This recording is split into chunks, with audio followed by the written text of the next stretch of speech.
can start. My first boss, she was the worst. She was abusive, she was manipulative, she was even physically violent. I have many terrible anecdotes about her. But there's one thing that I always remember that really makes me angry towards her and towards myself. You see, one day she came to me and she told me that her daughter was too stupid and couldn't write her own thesis.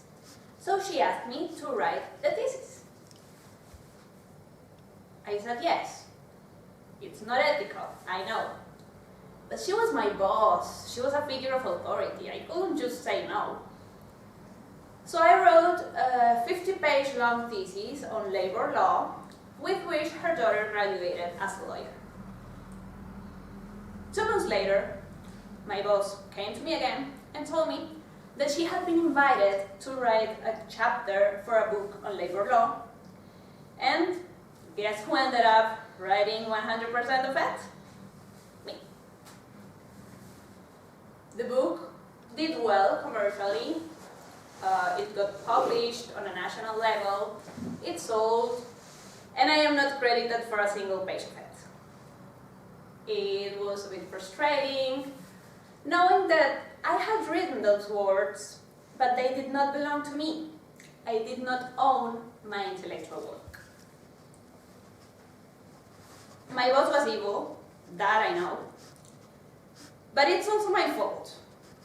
I shouldn't have complied to her requests. But, you know, I was young, I was inexperienced, and I am not the only one. There is a person whom I admire very much, and she has been in a somewhat similar situation, although with higher stakes and definitely more glamorous. This is the story of Taylor Swift and how she conquered a legal issue using tactical business moves. I hope you know who Taylor Swift is. I feel a little bit silly introducing her, but let's just say, just in case you've been living under a rock for the last 15 years, she is an American singer, a very famous one. She started singing and writing songs for country music when she was a kid, and when she was 15 years old, she signed a recording contract with a company called Big Machine Records.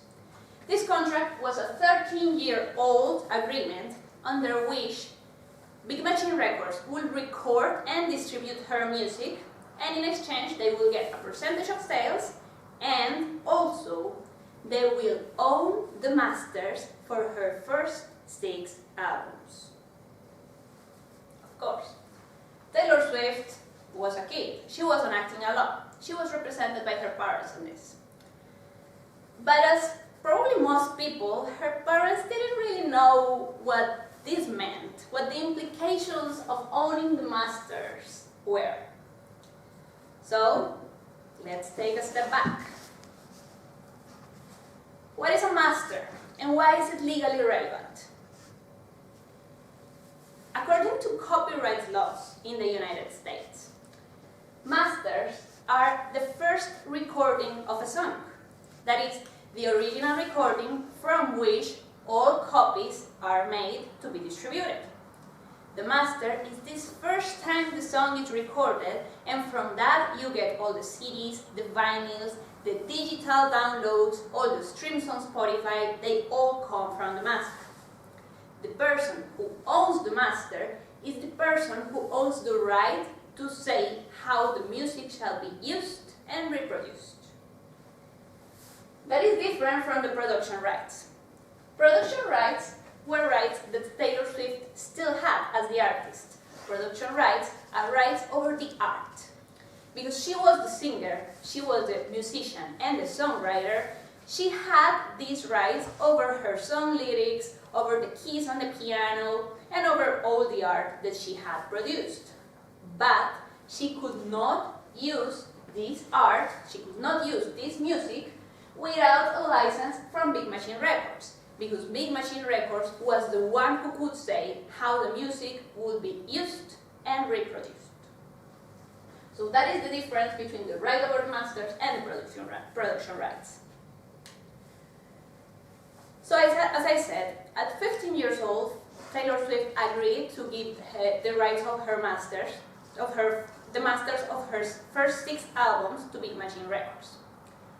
When she became an adult and a global superstar, she tried to buy those masters from them. She tried to reclaim ownership of those masters. But they would only sell them to her under conditions that she deemed unacceptable. We don't know which conditions they were.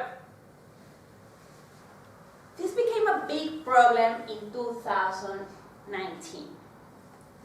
Because in 2019, Big Machine Records was bought by a guy called Scooter Braun. Scooter Braun and Taylor Swift had been enemies for years.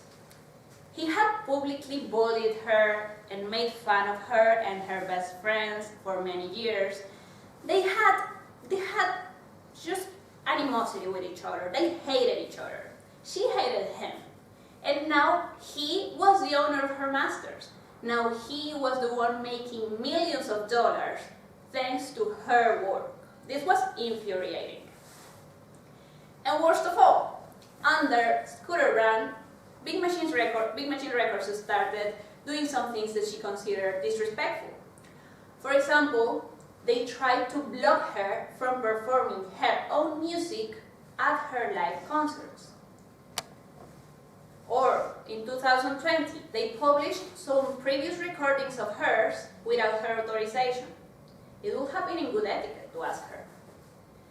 The worst part is that she could not really complain, because they were in the right to do that. They could block her from using her music. They could publish without her authorization because they owned the masters. She had given them that right. She could not say anything. Because she could not say anything, then she decided to act. In 2020, she announced that she would re-record her first 6 albums as to have new masters. So how does this work? She owned her art, but she did not own the recordings. So what did she say? I am going to re-record, and I am going to create new masters that are going to be mine from the beginning.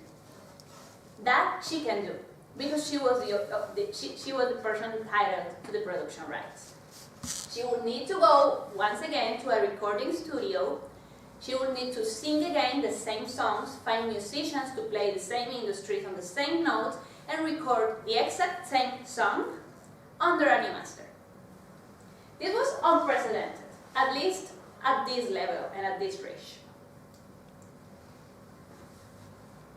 In 2021, the re-recordings started, and a few months later, the first re-recording was published. That is her album Fearless. It was originally recorded in 2008. It was her second album, and the re-recording was published at the beginning of 2021. Some months later, she published the re-recorded version of her 4th album, Red. The 2 re-recorded albums that we have until now are, let's say, kind of the same. They have different artwork, as you can see. They have also a slightly more mature voice, because she is older now, and a crispier sound, because recording procedures are better now. Otherwise, they are identical. So now she owns masters over those 2 albums. That was the first business move, a very smart one. But that was not all.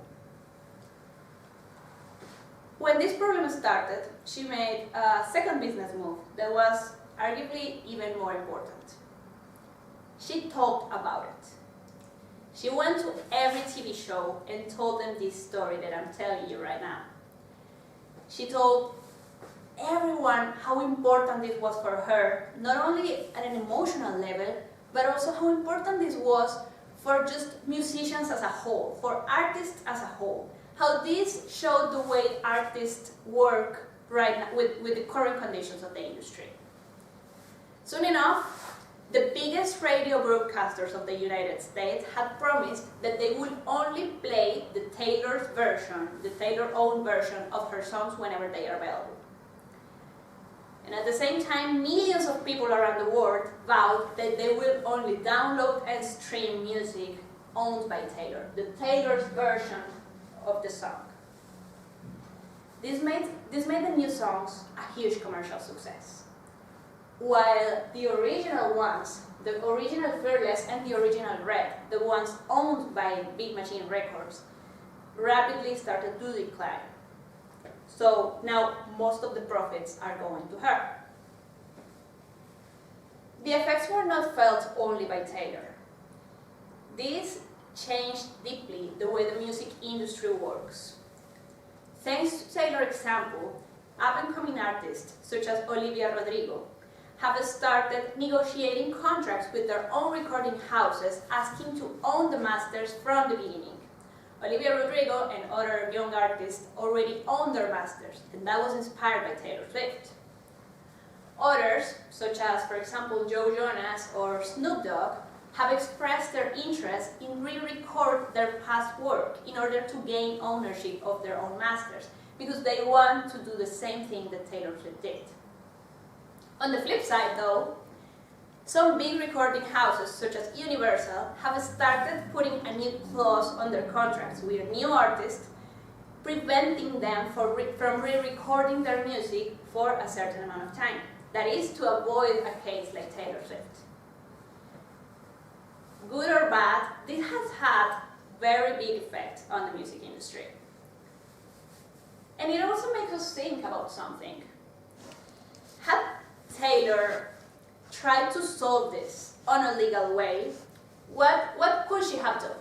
She could have started a very lengthy court procedure that would have taken years, and at the end, maybe she would have lost, because she had given up those rights in a contract, and that contract was probably valid. But she did not try to solve it on the legal way. She decided to solve it on a business way. She re-recorded, she talked about that. And thanks to that, not only she gained ownership of her masters, but she also made her songs a huge commercial success, because her past work from more than 10 years ago, was new again, was trendy again, and new generations were now exposed to her music. She gained new fans in addition to that. So this was a genius move.